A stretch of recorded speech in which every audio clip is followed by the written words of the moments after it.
ஒரு நல்ல திருப்தியான வாழ்க்கைய வாழணும்னு ஆசைப்படுறீங்களா? அப்போ இது உங்களுக்கானதுதான்.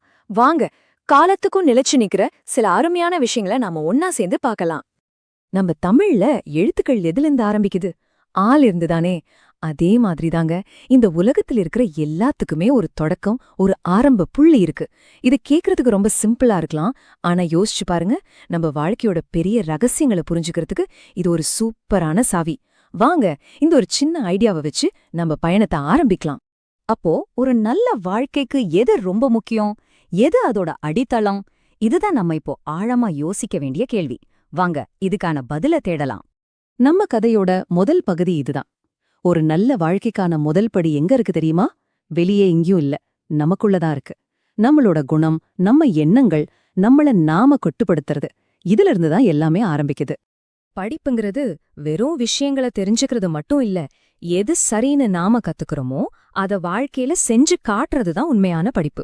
அதாவது தெரிஞ்சுக்கிறது ஒரு பகுதி, அதன்படி வாழ்றதுதான் முழுமையான கல்வி.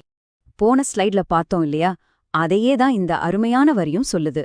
முதல்ல கத்துக்க வேண்டியத நல்லா சந்தேகமே இல்லாம கத்துக்கணும். அப்புறம் சும்மா இருக்கக்கூடாது, கத்துக்கிட்டபடி நடந்துக்கணும். பேச்சுல இல்லாம செயலில காட்டணும். அதுதான் முக்கியம். சரி, ஒரு நல்ல வாழ்க்கைய வாழ விடாம தடுக்கிற நம்மளோட மிகப்பெரிய எதிரி யாருன்னு நினைக்கிறேங்க? பல சமயம் நாம நினைக்கிற மாதிரி அந்த எதிரி வெளியே எங்கேயும் இல்ல, நமக்குள்ளே தான் ஒளிஞ்சிட்டு இருக்கான். அது யாருன்னு கொஞ்சம் யோசிச்சு பாருங்களேன். அது வேற யாரும் இல்ல, கோபம்தான். கோபம் ஒரு தீ மாதிரி. அது மத்தவங்கள காயப்படுத்துறதுக்கு முன்னாடி முதல்ல நம்ம மன அமைதியையும் நம்ம சந்தோஷத்தையும் திருடிடும். இங்க பாருங்க, முதல்ல கோபம் வருது, அப்புறம் நம்ம சந்தோஷத்தையே எடுத்துக்குது, கடைசியில நம்மளோட மிகப்பெரிய எதிரியா மாறிடுது. சரி, இப்போ நம்மள பத்தி யோசிச்சது போதும். அடுத்த கட்டத்துக்கு போவோம். நம்மள நாம சரி செஞ்சுக்கிட்டா மட்டும் போதுமா? இல்ல. நாம மத்தவங்க கூட எப்படி பழகுறோம், எப்படி நடந்துக்கிறோன்றது ரொம்ப ரொம்ப முக்கியம் இல்லையா? அத பத்தி தான் இப்ப பார்க்க போறோம். இந்த ஒரு வரியோட ஆழத்தை பாருங்களேன். நீங்க எவ்வளவு பெரிய உதவி செய்றீங்கங்கறத விட கரெக்டான நேரத்துல செய்யற ஒரு சின்ன உதவிக்கு மதிப்பு அதிகம். ஆமா, ஒருத்தர் ரொம்ப கஷ்டத்துல இருக்கும்போது செய்யற சின்ன உதவி இந்த உலகத்தையே பரிசா கொடுக்கறத விட பெருசு. இப்போ ஒரு சின்ன கதை சொல்றேன், கேளுங்களேன். ஒரு ஊர்ல பயங்கர பஞ்சம், சாப்பாட்டுக்கே வழி இல்ல.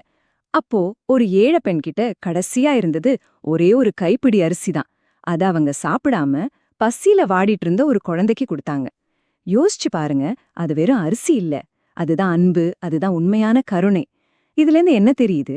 நம்ம பெருசா எதையாவது செய்யணும்னு இல்ல, கரெக்டான நேரத்துல செய்யற ஒரு சின்ன உதவி கூட உலகத்தையே மாத்திர சக்தி கொண்டது. இந்த கதை பணிவோட அருமைய பத்தி சொல்லுது. ஒருத்தருக்கெல்லாம் தெரியும்னு தலக்கணத்தோட இருக்கிறத விட இன்னும் கத்துக்க நிறைய இருக்குன்னு பணிவோட இருக்கிற மனசுதான் உண்மையான ஞானம். நம்ம எப்பவும் கத்துக்க தயாரா பணிவா இருக்கும்போதுதான் உண்மையான உறவுகள் நமக்கு கிடைக்கும். அப்போ உண்மையான நட்புனா என்ன?